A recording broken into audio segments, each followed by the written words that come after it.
Hello everyone, Zertic here once again with my final review out of the other stat reviews that I did previously.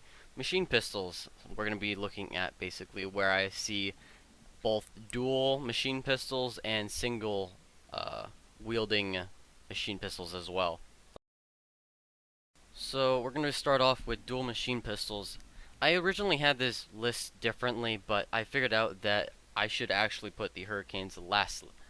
The reason why they're less is because of the amount of fire rate it has. If it had a higher fire rate, it would definitely be better. The damage per bullet is 25, but the thing is, you should be pulling out those clips as fast as you could. And if it doesn't have that amount of fire rate, it's going to get you killed a lot quicker. Reload and then shoot after you actually reloaded that clip. Next we have the Whirlwinds. The Whirlwinds are better than the Hurricane because it actually has a higher fire rate. When you're sacrificing the amount of power to actually go to the Whirlwinds are better because you're not giving as much of a power for a fire rate. So this one basically is better for it. Not to mention that the mobility is also better, which is good for a dual machine pistol build. On the third on the list would be the Quickfix. The Quickfix is basically an upgraded Hurricane. The thing with this gun, the biggest flaw to it is the 2 bullets it has. You're going to be spraying the bullets really quickly with the gun, but after you spray it, you actually have to reload.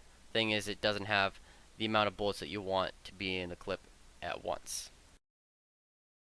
Then the second dual machine pistol would be the Cyclone. The Cyclone has the best fire rate for a dual machine pistol itself. The point where you can actually unload your entire clip and then reload it really quickly, this gun will be coming out ahead of basically the Quickfix, even though it does have higher damage.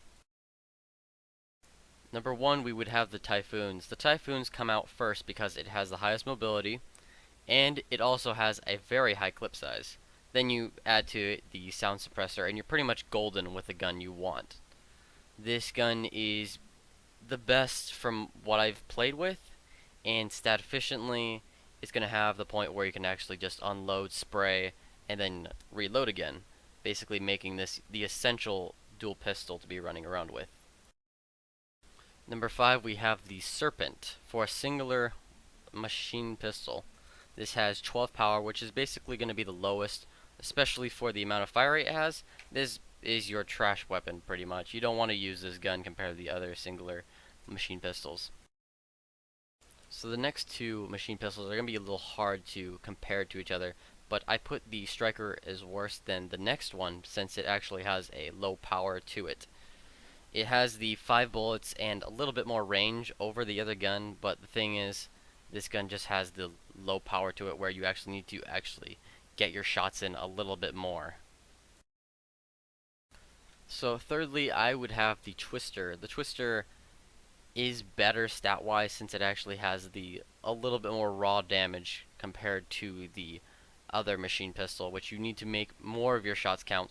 But the thing is, when you try to get your shots count with the Striker, it fires a lot more, so you have to be more precise. With the Twister, you have to be less precise.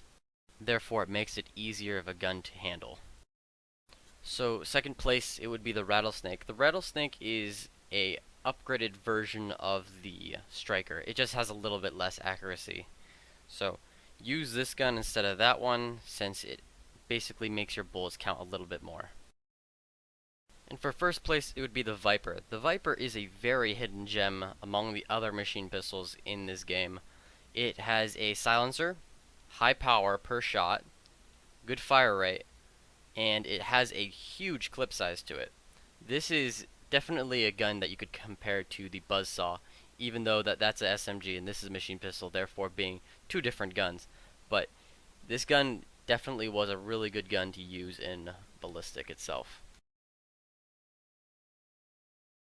And this pretty much finalizes my stat reviews over the guns in this game. I was going to do miscellaneous guns and everything and sidearms, but they're just too hard to basically compare, and there isn't enough to compare to. So this pretty much finalizes my stat reviews, and I might be able to do some future things for Overkill. I'm probably going to do a theory crafting video for skills, and possibly even more in-depth guides for guns. Like I might show the actual fire rate spread compared to other guns, kind of like make a basis. And I think Overkill will basically make this the channel a lot better. There's gonna be a lot more content for me to be making, and I think it'll be great for me, and it'll be great for a lot of you guys to watch my content. So anyway, thank you for standing for this whole entire video. I'll see you guys next time in my next video. Catch you guys next time. See ya.